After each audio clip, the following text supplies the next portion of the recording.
di mana? Oke. Tempatnya. Assalamualaikum warahmatullahi wabarakatuh.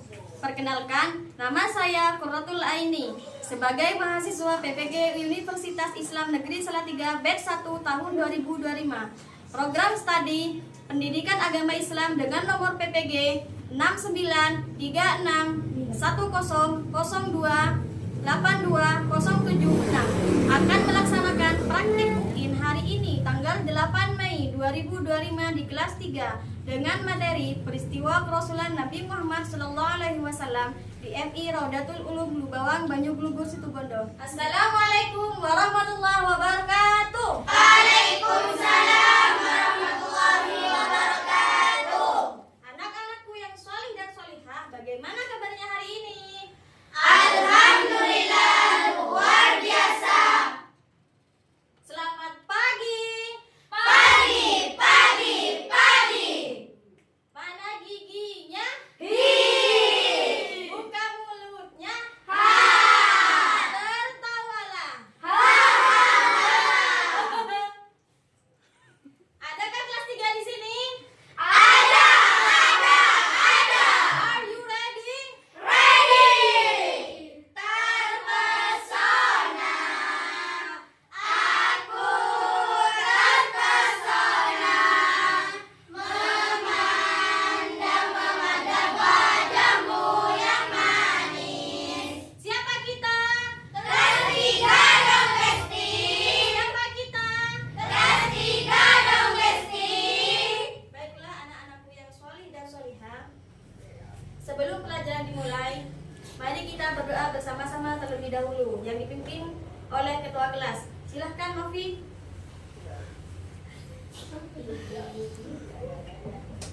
Sebelum pelajaran dimulai, mari kita baca doa bersama-sama. Berdoa dimulai.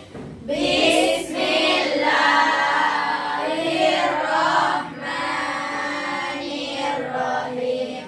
Rabbi zidni ilma warzuqni fahma.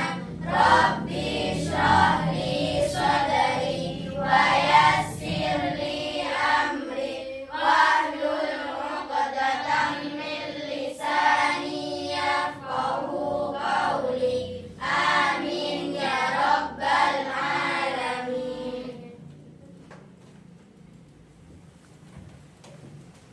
Baiklah anak-anakku yang solih dan solihah. Apakah kalian pernah menolong atau membantu teman atau keluarga kalian? Pernah. Kira-kira dan misalkan jika kalian diberikan tugas oleh guru kalian atau orang tua kalian, apakah kalian akan sanggup untuk menerimanya? Sanggup. Oke, pelajaran kita hari ini. Baiklah, tujuan pembelajaran kita hari ini yang pertama, melalui kegiatan pengamatan, siswa dapat memahami peristiwa kerasulan Nabi Muhammad SAW dengan benar. Yang kedua, melalui kegiatan menulis, siswa dapat mengurutkan peristiwa tentang kerasulan Nabi Muhammad SAW dengan tepat. Anak-anakku yang soleh dan solehah, materi kali ini kita akan mempelajari tentang peristiwa kerasulan Nabi Muhammad SAW. Coba kalian perhatikan, kira-kira di sini ini ada gambar apa ya? Ada gambar apa ya? Kira-kira ya? Ada gambar apa? Rumah. Ada gambar apa lagi ya kira-kira ya? Ada yang tahu? Kuburan. Perhatikan ke depan. Kira-kira yang ada di depan sini, kira-kira gambarnya apa ya? Saya guru. Ya, Rupiah? Gunung sama gua. Gunung sama goa. Kira-kira kenapa ya dan apa hubungannya dengan materi pelajaran kita hari ini? Tempatnya ini dia terletak di Mekah Al-Mukarramah. Yang sebelah atas adalah Jabal Nur atau Bukit Cahaya. Yang sebelah bawah adalah Gua Hiro. Apa hubungannya Gua Hiro dengan peristiwa kerasulan Nabi Muhammad? Adakah yang tahu? Peristiwa kerasulan Nabi Muhammad SAW adalah peristiwa yang terjadi sebagai tanda diangkatnya seorang rasul atau utusan Allah. Jadi, peristiwa kerasulan itu adalah hanya untuk orang-orang pilihan. Contohnya seperti siapa anak-anak? Nabi Muhammad, pintar sekali. Rasul adalah seseorang yang diutus oleh Allah Subhanahu wa taala untuk menyampaikan wahyu dan risalah dari Allah kepada siapa? Umatnya. Apa yang disampaikan oleh Nabi Muhammad kepada kita?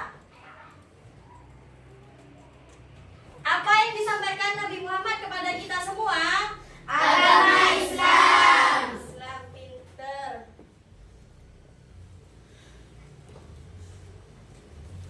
Selanjutnya,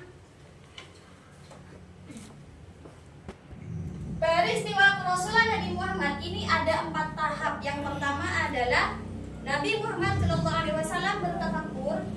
Yang kedua, turunnya wahyu pertama. Yang ketiga, turunnya wahyu kedua. Yang keempat, Nabi Muhammad SAW mulai berdakwah. SAW bertafakkur. Kira tafakkur itu apa sih? Menyendiri dan merenungkan sesuatu. Menyendiri dan merenungkan sesuatu. Kapan dan di mana Nabi Muhammad bertafakkur? Kapan dan di mana Nabi Muhammad bertafakkur? Sebelum Nabi Muhammad SAW ditunjuk oleh Allah sebagai Rasulnya menjelang usia 40 tahun, Nabi Muhammad SAW senang melakukan tafakkur di Gua Hiro. Nah, jadi Nabi Muhammad itu senang bertafakkur, menyendiri, merenungi apa yang terjadi di lingkungan masyarakat Arab. Di mana tempatnya anak-anak? Di Gua Hiro. Gua Hiro. Apa kira-kira tujuan Nabi Muhammad SAW bertafakkur? Yang pertama, Untuk membersihkan hati dan pikiran agar tidak tercampuri urusan dunia. ya. Yang kedua, Merenungkan akhlak tercela yang sering dilakukan oleh masyarakat Mekah.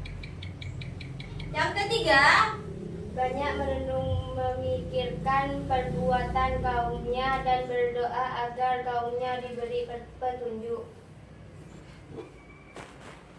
selanjutnya, untuk selanjutnya, Bu Guru akan memberikan tugas kepada kalian, ya. Kalian hanya mencentang pada kolom di bawah ini, ya. Satu baku, aja dua.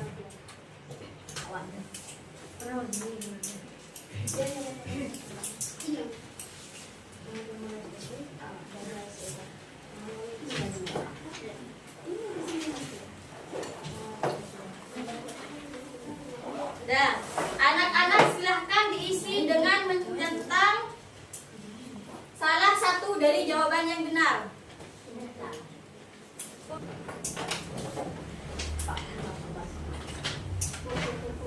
Ya. Yang kedua, turunnya wahyu yang pertama. Nah, peristiwa turunnya wahyu yang pertama dialami Nabi Muhammad SAW saat beliau berusia 40 tahun saat sedang bertafakkur di Gua Hiro tanggal 17 Ramadan atau tanggal 6 Agustus 611 Masehi. Jadi turunnya wahyu pertama itu, ya, yang diturunkan kepada Nabi Muhammad itu pada tanggal berapa? 17 Ramadan atau lebih kita kenal dengan nama Nuzulul Quran. Saat Nabi Muhammad SAW sedang bertafakkur di Gua Hiro, tiba-tiba atas izin Allah malaikat Jibril itu datang kepada Nabi Muhammad. Kira-kira apa yang dibawa oleh malaikat Jibril kepada Nabi Muhammad? Wahyu yang diperintahkan oleh Allah. Pintar sekali. Dalam keadaan Nabi Muhammad sedang bertafakkur, di sana malaikat Jibril datang menyamar sebagai seorang sosok manusia. Kemudian malaikat Jibril menghampiri Rasulullah dan merangkul Rasulullah Rasulullah sehingga Rasulullah tidak bisa bernafas di situ. Kemudian malaikat Jibril mengatakan katanya kepada Nabi Muhammad, apa yang dikatakan? Iqra. Katanya malaikat Jibril kepada Nabi Muhammad, Iqra wahai Muhammad, katanya begitu. Lalu Nabi Muhammad menjawab, aku tidak bisa membaca dan menulis, katanya Nabi Muhammad. Iqra. Tetap dipaksa oleh malaikat Jibril sampai akhirnya malaikat Jibril mau menuntun Nabi Muhammad membaca wahyu yang pertama turun. Wahyu yang pertama turun itu berisi surat apa ya? Al-Alaq. Surat Al-Alaq. Al-Alaq ayat 1 sampai 5. Yuk kita bisa baca bersama-sama yuk. Bismillahirrahmanirrahim. Iqra bismi rabbikal ladzi khalaq. Khalaqal insana min 'alaq. Iqra wa rabbukal akram. Alladzi 'allama bil qalam. 'Allamal insana ma lam ya'lam. Artinya, bacalah dengan menyebut nama Tuhanmu yang menciptakan. Dia telah menciptakan manusia dari segumpal darah. Bacalah dan Tuhanmu lah yang maha mulia. Bacalah dan Tuhanmu lah yang mengajar manusia dengan pena. Dia mengajarkan manusia apa yang tidak diketahuinya. Selanjutnya, yang ketiga adalah turunnya wahyu yang kedua. Sama seperti halnya yang tadi, turunnya wahyu yang kedua ini sudah sama seperti turunnya wahyu yang pertama. Jadi wahyu yang kedua ini sudah ditunggu-tunggu oleh Rasulullah. Kapan ya kira-kira wahyu yang kedua itu datang ya? Nah, ada jeda antara turunnya wahyu yang pertama ke wahyu yang kedua. Itu ada waktunya. Waktunya dinamakan fatratul wahyi atau masa berselangnya wahyu. Nah, suatu ketika Nabi Muhammad sedang berada di perjalanan, tiba-tiba ada seseorang yang memanggil, "Ya Muhammad," katanya. Kemudian Rasulullah langsung ketakutan, langsung pulang ke rumah. "Ya Khadijah, selimuti aku," katanya Rasulullah. Rasulullah dalam keadaan takut, Rasulullah takut, merasa cemas dan sedih. Beliau itu ragu dengan apa yang dialaminya. Kemudian turunlah wahyu kedua, yaitu surat apa? Al-Mudaththir ayat 1 sampai 7. Mari kita bersama-sama membacanya. Bismillahirrahmanirrahim. Ya ayyuhal mudaththir, qul fa'anzir wa rabbaka fakabbir wa thiyabaka fatahhir warrujza fahjur wa la tamnun tastakbir wa li rabbika fasbir. Shadaqallahul azim. Nah, baiklah anak-anak, tugas kalian adalah kalian menggambar alur cerita dari apa yang telah guru jelaskan tadi, dari mulai Nabi Muhammad SAW menerima wahyu pertama hingga Rasulullah menerima wahyu yang kedua. Nah, baiklah kalian silahkan menggambar. Kemudian di gambar itu kalian jelaskan sebuah penjelasan, ya. Bisa dipahami? Bisa.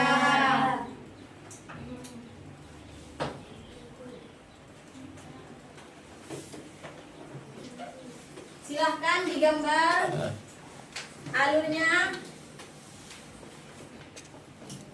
Bagaimana anak? Sudah selesai? Sudah.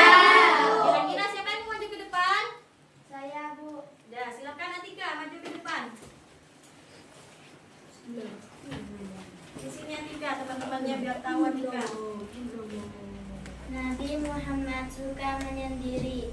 Sering pergi ke Gua Hiro untuk menyendiri dan berpikir. Malaikat Jibril datang membawa wahyu. Suatu hari, Malaikat Jibril datang dan menyampaikan pesan dari Allah. Nabi Muhammad merasa takut karena ini pertama kali bertemu malaikat. Waraqah bin Naufal menjelaskan, seorang orang tua bijak bernama Waraqah bin Naufal menjelaskan bahwa Nabi Muhammad adalah utusan Allah. Nabi Muhammad mendapat tugas dari Allah. Allah memberikan tugas kepada Nabi Muhammad SAW untuk menyampaikan ajaran Islam. Nabi Muhammad mulai berdakwah. Nabi Muhammad SAW mulai mengajak orang-orang untuk menyembah Allah dan berbuat baik. Nabi Muhammad tetap sabar dan tekun meskipun banyak yang tidak berjaya. Nabi Muhammad SAW tetap sabar dan tidak menyerah. Terima kasih Mbak Tika, silahkan duduk.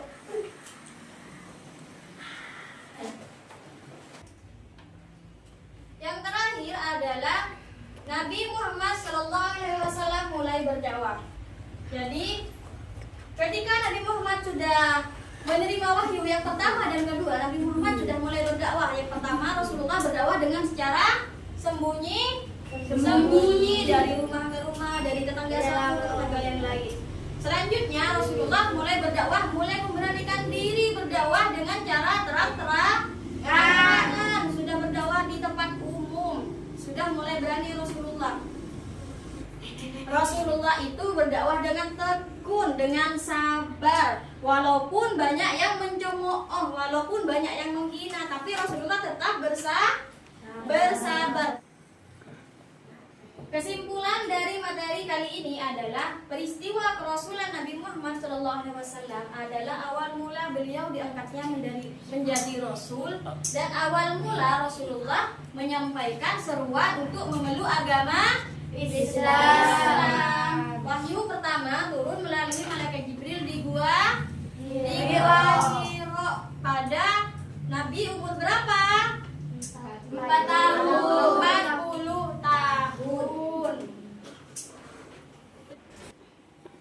Dari pemaparan materi yang Ibu sampaikan barusan, kira-kira hikmah apa yang bisa kalian petik dari peristiwa kerasulan Nabi Muhammad SAW? Jadi anak yang sabar dan tidak mudah menyerah. Ya, ada lagi? Saya Bu, Ya, menyampaikan kebaikan kepada teman-teman dan keluarga. ada lagi? Saya Bu, Ya, semangat belajar agar bisa menjadi orang yang bermanfaat seperti Nabi Muhammad SAW. ya. Baiklah anak-anak, sampai di sini dulu pertemuan kita kali ini. Semoga di pertemuan yang akan datang tentang materi bukti-bukti kerasulan Nabi Muhammad SAW, mudah-mudahan kita semua masih tetap berjumpa dalam keadaan sehat walafiat. Mari kita ucapkan hamdalah dengan bersama-sama. Alhamdulillahirabbil alamin. Guru akhiri, wassalamualaikum warahmatullahi wabarakatuh.